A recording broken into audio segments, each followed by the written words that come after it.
जय श्री कृष्ण। प्रिय दर्शकों, आज हम धर्मराज युधिष्ठिर के पूछने से भगवान श्री कृष्ण ने कही हुई और भविष्योत्तर पुराण में वर्णित माघ मास की एकादशी जो जया एकादशी के नाम से विख्यात है, उस जया एकादशी व्रत की कथा महात्म्य हम श्रवण करेंगे। यदि वीडियो अच्छा लगे तो वीडियो को लाइक करके शेयर अवश्य कीजिए और चैनल को सब्सक्राइब करना ना भूलें। प्रिय दर्शकों, धर्मराज युधिष्ठिर जी कहते हैं, हे भगवान श्री कृष्ण, हे अप्रमेयात्मा, हे आदिदेव, हे जगतपते, आप स्वेदज, अंडज, जरायुज और उद्भिज इन चारों तरहों के प्राणियों के कर्ता, भर्ता और पालक आप है। सब लोगों के नाथ और आदिदेव भी आप ही है। आपकी महिमा अचिंत्य है, अतुल प्रभाव है। इसलिए जिस प्रकार आपने माघ कृष्ण पक्ष की षटतिला नाम की एकादशी का वर्णन किया, उसी प्रकार शुक्ल पक्ष की एकादशी का भी वर्णन कृपा करके कर दीजिए। उसका नाम और पूजा विधि तथा उस दिन किस देवता की पूजा होनी चाहिए, यह भी कृपा करके बताइए। भगवान श्री कृष्ण बोले, हे राजेंद्र, मैं तुम्हें माघ शुक्ला एकादशी का वर्णन करता हूँ। हे युधिष्ठिर, उस एकादशी का नाम जया है। जया एकादशी नाम है। सब पापों को नष्ट करने वाली, सब इच्छाओं को पूर्ण करने वाली और मोक्ष को देने वाली है। यह बड़ी पवित्र है। ब्रह्म हत्या के पाप को मिटाने वाली और पिशाच गति को रोकने वाली है। इसका व्रत करने से कभी प्रेत योनि नहीं प्राप्त होती। इससे अधिक उत्तम पाप नाशिनी और मोक्षदायिनी कोई भी एकादशी नहीं है। इसलिए हे राजन, बड़े यत्न से इसे करे। हे राजश्रेष्ठ, इसकी पुराणोक्त शुभ कथा को श्रवण कीजिए। इसकी महिमा मैंने पंकज नाम के पुराण में यानी पद्म पुराण में वर्णन की है। एक समय इंद्रलोक में इंद्रदेव राज्य करते थे। इसके शासन में देवतागण सुंदर स्वर्ग में बड़ा सुख भोग कर रहे थे।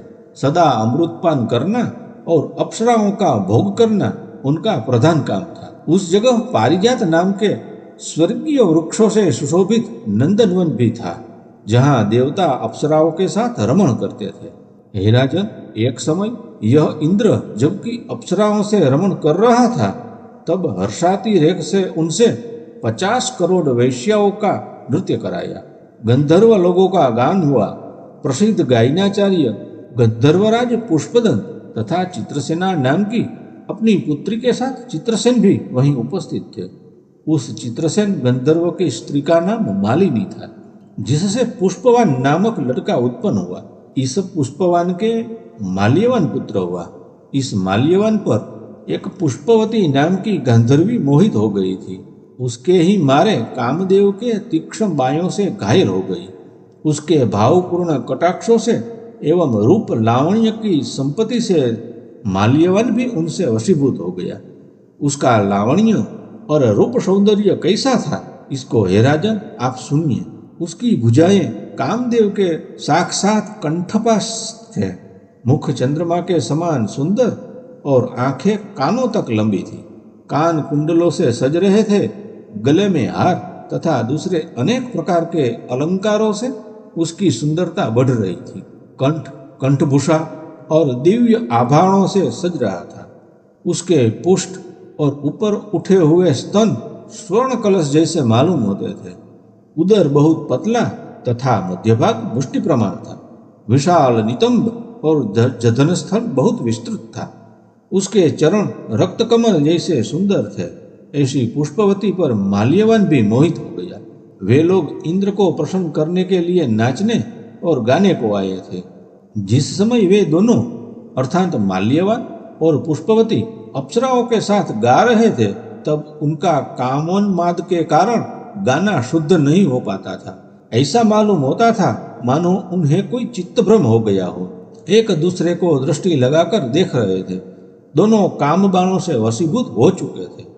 इस समय इंद्र ने उनके मन के भाव को जान लिया कि इनका मन मिल चुका है और इनके कारण अपने अपमान से और सामयिक क्रियाओं के लोभ से और गायन भंग से कुपित होकर यह शाप दिया कि हे नालायकों, तुमने पापगत हो मेरी आज्ञा को भंग किया है।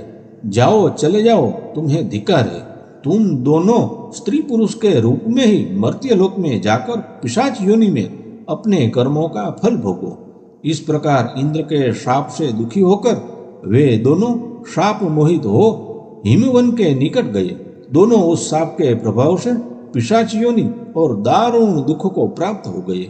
दोनों का हृदय संतप्त रहने लगा, वे महाकष्ट पाने लगे। तम के चढ़ जाने के कारण गंध, रस और स्पर्श का ज्ञान नष्ट हो गए। देहांत करने वाले दाह से पीड़ित हो गए।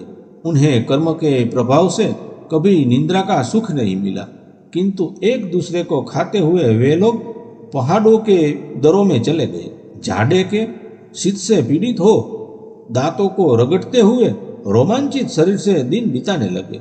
उनमें से एक दिन पिशाच ने अपनी पिशाची स्त्री से शीत के दुख में कहा कि हम लोगों ने कौन सा ऐसा दुखदायक कर्म किया है जिस बुरे कर्म से हमें यह नरकरूप पिशाच योनि प्राप्त हुई है।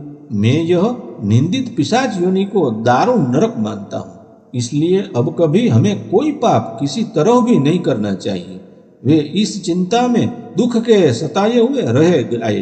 देवयोग से इसी अवसर में माघ महीने की जया नामिका शुक्ला एकादशी भी आ पहुंची, जो तिथियों में सबसे उत्तम तिथि है।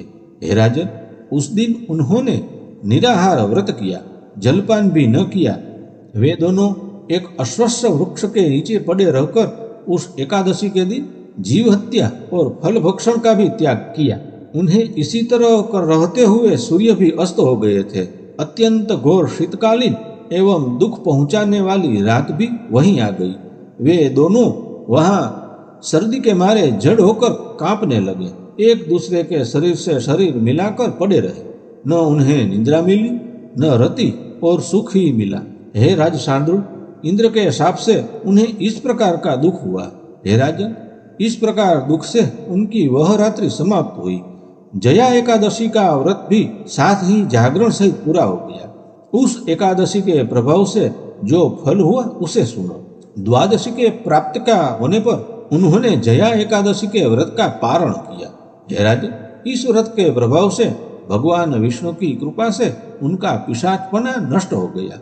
वे दोनों पुष्पवती और माल्यवान पहले के रूप को धारण करते हुए अपने पुराने प्रेम से युक्त हो अप्सराओं के साथ पुराने अलंकारों से अलंकृत होकर अप्सराओं से सेवित हुए विमान पर सवार हो गए। तंबूर आदि गंधर्व स्तुति करते थे, बड़े हाव भाव से युक्त हो इस प्रकार वे दोनों फिर उस सुंदर स्वर्ग पहुंचे। उन्होंने वहां इंद्र के आगे प्रसन्न होकर प्रणाम किया। इंद्र भी उन्हें पूर्ण रूप में देखकर बड़ा विस्मित हुआ और बोला कि हे गंधर्वो, यह बताओ कि मेरे शाप से मिला तुम्हारा पिशाचत्व किस प्रकार दूर हुआ? मेरे शाप का मोचन किस देवता ने किया?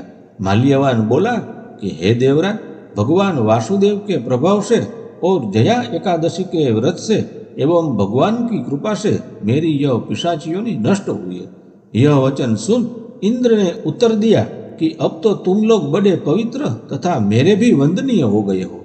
हरिवासर को करने वाले, विष्णु भक्ति में लीन रहने वाले तथा जो लोग सदा हरिभक्ति में ही अपना समय बिताते हैं और जो शिव को भक्त है, वे सब ही लोगों के भी पूजनीय और वंदनीय है। इसलिए तुम अब पुष्पवती के साथ स्वर्ग में आनंद से इच्छा पूर्वक भोग करो। इसलिए हे राजन, जया नाम का हरिवासर अवश्य ही करना चाहिए। यह ब्रह्महत्या के दोष का भोग नष्ट करने वाला है। हे राजन, उसने सब दानों को दिया और सब यज्ञों को किया है और सब तीर्थों में स्नान किया है। जिसने इस जया एकादशी का व्रत किया हो, जो मनुष्य श्रद्धा भक्ति से जया एकादशी का व्रत करता है, वह कल्प कोटि पर्यंत निश्चय करके वैकुंठ में आनंद करता है। इसकी कथा को श्रवण करने से अग्निष्टोम यज्ञ का फल प्राप्त होता है।